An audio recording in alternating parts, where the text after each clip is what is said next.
How often do you actually add tests to your code? Let's learn how to make testing easier with GitHub Copilot. Probably the most basic question when writing code is this: does it work? And the way we find this out is by running the application. But as our codebase grows and becomes more complex, this act becomes tedious and onerous. Fortunately, we can automate this by creating tests.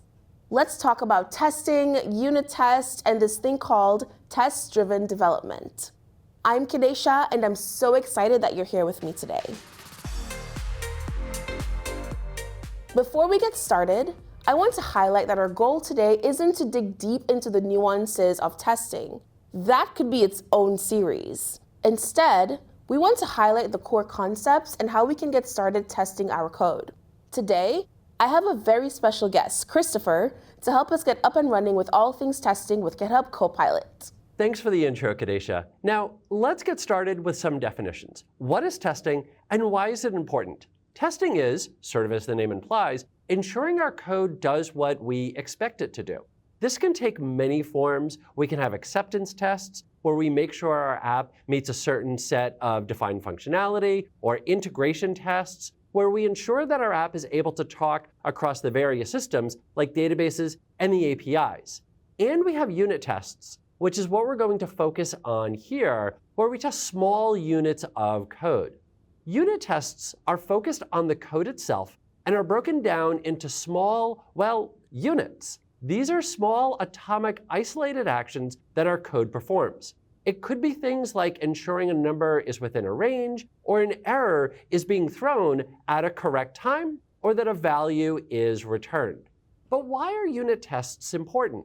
Well, it allows us to ensure our code is performing the way we expect it to. As Kadesha highlighted at the beginning, if we don't actually run our code, how do we know it works? And we're doing that at a very low level in an automated fashion with unit tests. And that's what's great about that process. You can literally have thousands of tests which run at a command and quickly give you the status of your application. Additionally, they can let you know if any changes you made to your code have broken something you weren't expecting, which is something I think we've all experienced. Now let's ask Copilot to create some unit tests and explore them. I'm going to start by opening up the validator's PI file and highlighting the validate email format function, which will focus Copilot's attention on that function. I open up Copilot chat, and you'll notice that it will actually suggest utilizing the / command tests. As you might expect, that will actually help us quickly create our tests. When I run this for the first time, Copilot will ask whether or not I want to configure a testing framework for our project. I'm going to dismiss this. I'm going to just stick strictly to setting up unit tests. It will give me a little bit of an overview of what it wants to do, and then generate the code for me.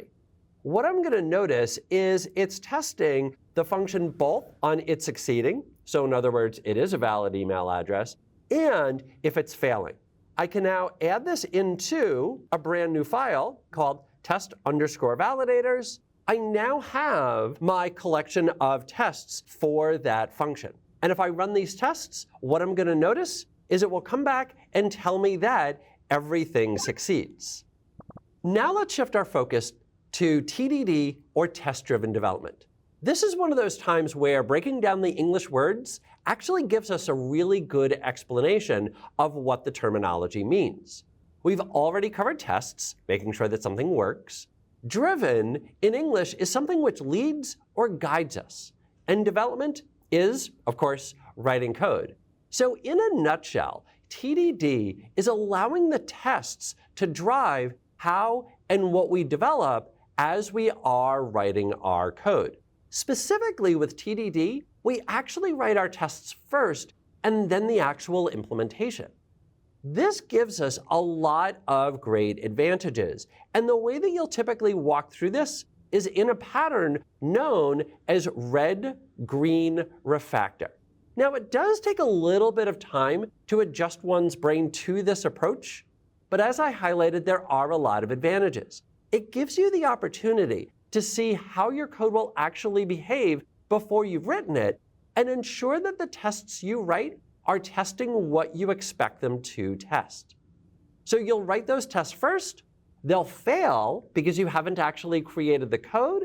It might not even build because of that fact. You then create just enough code for the test to pass. So if I'm testing that an error is thrown if a number is less than 0, then that's all that I'm going to write for the code to do.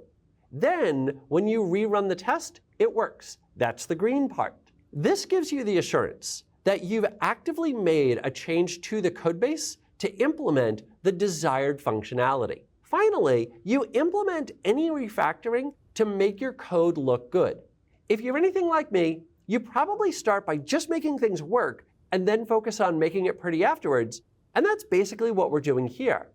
And what's great is we have our unit tests to tell us the changes we made didn't break anything. But what about for a function that doesn't exist at all? We can still do that with Copilot. So I explained to Copilot, I want a brand new function to validate usernames. I provide the criteria that I'm expecting. I want it to be at least 3, but no more than 16 characters. Always start with a letter or an underscore. It can't be multiple underscores, and that after the first letter, you can then have underscores, numbers, and additional letters.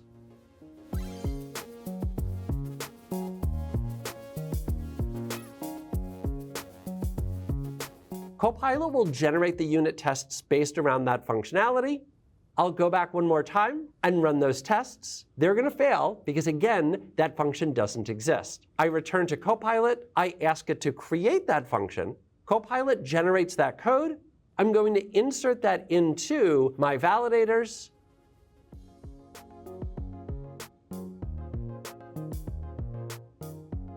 And again, I run the tests. I see everything passing. So I've done that true, red, code didn't even exist, and green, everything now succeeds. Now that we've got all of our tests created, let's talk a little bit about some best practices here. The primary reason Copilot is so good at working with unit tests is unit tests are, at the end of the day, just code.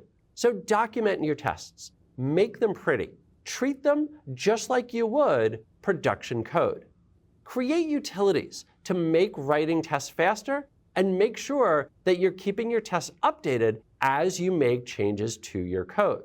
And again, Copilot can help you out every step of the way.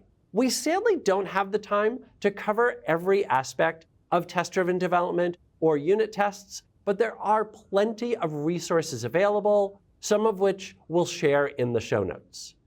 I'll add that I think what's helped me the most is really learning about designing unit tests, mock objects where you pretend things are something else, and other types of tests that you can create. Thanks so much, Christopher, for coming on and showing us how we can implement TDD with GitHub Copilot and truly teach us a lot about testing in general.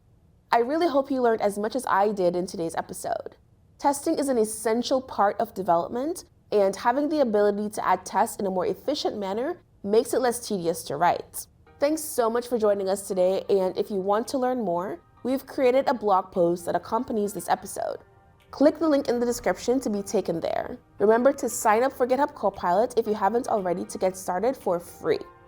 Don't forget to subscribe to our channel so you don't miss any future episodes, and until then, happy coding!